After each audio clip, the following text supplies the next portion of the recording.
చిన్నప్పుడు హీరో అమ్మా నాయన అన్న చెల్లెళ్ళతోని ఓ గుడికాడయ్యే జాతరకు పోయి తప్పిపోతాడు. నపరో దిక్కైతారు. ఎవల బతుకాళ్ళు బతుకుతుంటారు. ఒకళ్ళ కోసం ఒకళ్ళు ఎంకులన్నా ఫాయిదా ఉండదు. పతేడు వాళ్ళు తప్పిపోయిన గుడికి పోతుంటారు మా ఓళ్ళు గానొస్తారేమో అని. అయితే అందరు కలిసి సంబురంగా వాడుకునే పాట ఒకటి ఉంటుంది.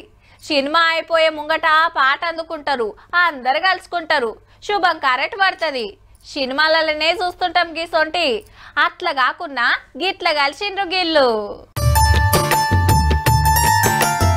మూడేండ్లప్పుడు కాట కలిసి 32 సొంతోళ్ళని కలిసిండు గీ అన్న. పేరు వీరేష్, ఆంధ్ర ఆదోని. చిన్నప్పుడు ఓ రైలెక్కి మద్రాస్కు అట్నుంచి బొంబాయికి పోయిండట. అనాథాశ్రమంలుండి చదువుకున్నాడట. అయితే ఊరు ఇంటోళ్ళ పేర్లు యాదున్నాయి గాని ఆ ఊరు ఏడుంటదో తెలియలేదట ఇన్నేండ్లు. और मदर नाना ने आई नो इतना और मेरा ये गवर्नमेंट हॉस्पिटल आई नो मैं उधर घूमता था ना.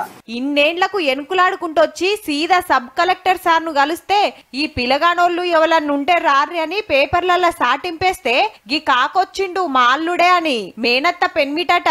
ఆధారాలు ఫోటోలు తీసుకొచ్చి చూపిస్తే అన్ని కరెస్ట్ అనిపించి అప్పచెప్పిండ్రు. గోస్ అనిపించే ముచ్చటేందంటే ఇన్నేండ్లకి ఇంటికొస్తే అమ్మా నాయనలు కాలం చేసిండ్రు. ఉన్నోళ్లే నావోళ్ళని కల్పించినందుకు థ్యాంక్స్ చెప్పిండు ఆఫీసర్లకు. మొత్తం ఓ సినిమా చూసినట్టుంది కదా.